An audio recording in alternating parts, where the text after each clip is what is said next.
Hi. If you're trying to understand the meaning of headship, you may have come across an argument that the word head can mean source, not authority. Some evangelical feminists argue for this. This is addressed by Schreiner in his covering of head coverings in the chapter Head Coverings in this book, Recovering Biblical Manhood and Womanhood. So here's what he says about defining of that word. Most evangelicals agree that the Greek Old Testament is the most important source for Paul's theology. And of course, this would apply to his use of words as well. A crucial usage, of course, is in Paul's own writings. It is precisely here that the evidence for source, as a meaning, is weakest. Compare, for example, a passage on the same basic topic, men and women, in Ephesians 5, verses 22 onward. Paul says that the husband is the head of the wife as Christ is the head of the church. In what meaningful sense can one say that a husband is the source of his wife? Wives do not exist by virtue of their husband's existence. Wives do not derive their life from their husbands. The meaning source here makes Paul's statement hard to comprehend, since it is difficult to see how husbands are the source of their wives. Some have said that Paul is speaking of Adam as the source of Eve, but what is the evidence for this? Paul clearly speaks of husbands and wives in general in verses 22 and 24. And it would be strange and unusual to see a sudden reference to Adam and Eve in verse 23. Further support for head meaning authority is found in verses 22 and 24. For there, Paul calls on women to submit to their husbands, which accords nicely with the notion that head denotes authority. Paul uses the word head with the meaning authority in Ephesians 1, verse 22 as well.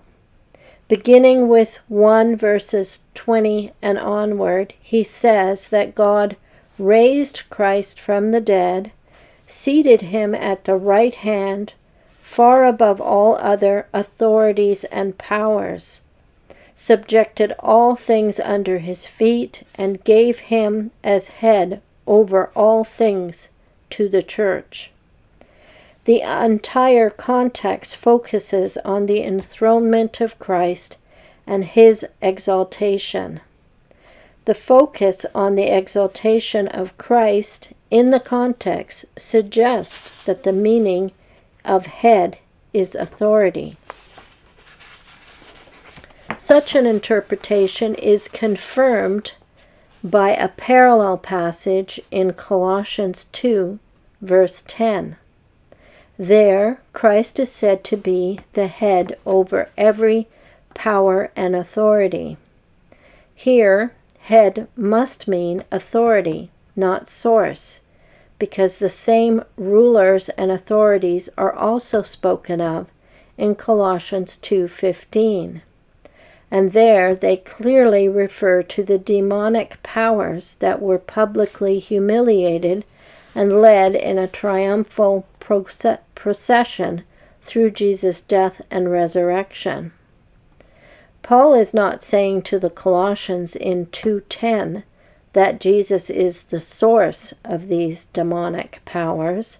His point is that Jesus is sovereign over them, that he rules over them. The texts that are sometimes used to argue that Paul could use the word head to mean source are Colossians 1:18, 2:19, Ephesians 4:15. In each case, the asserted meaning is possible but doubtful, since the meaning source for this word is not clearly found in the Septuagint, elsewhere in Paul, or in the rest of the New Testament. In Colossians 1:18, Christ is said to be the head over the church, and the concept of authority accords well with the context.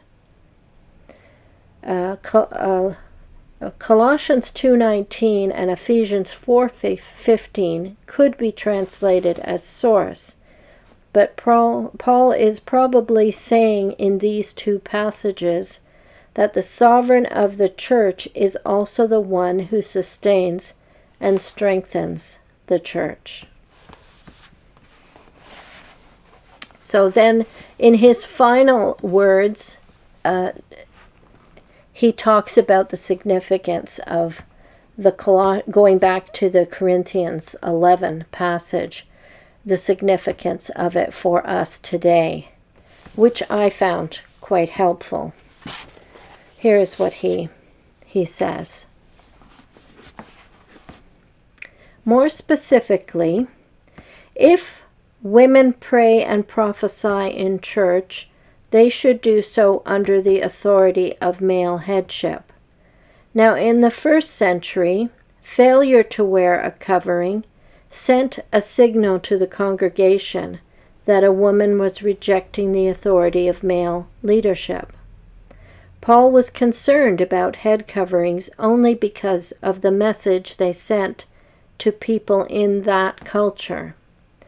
Today, except in certain religious groups, if a woman fails to wear a head covering while praying or prophesying, no one thinks she is in rebellion. Lack of head covering sends no message at all in our culture. Nevertheless, that does not mean that the text does not apply to our culture.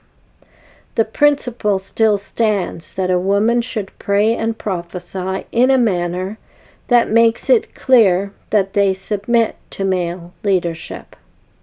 Clearly, the attitude and demeanor with which a woman prays and prophesies will be one indication of whether she is humble and submissive. The principle enunciated here should be applied in a variety of ways given the diversity of the human situation. Moreover, both men and women today should dress so that they do not look like the opposite sex. Confusion of the sexes is contrary to the God-given sense that sexes are distinct.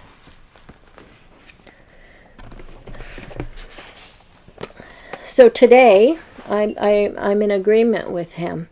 Unless you're in a church where head coverings is a recognized procedure in the church to symbolize submission to male headship, you're going to have to demonstrate this in a different way in churches where that is not the case, where it's not going to indicate anything to people about your position. So really, it's a matter of your attitude and your behavior towards male leadership, headship.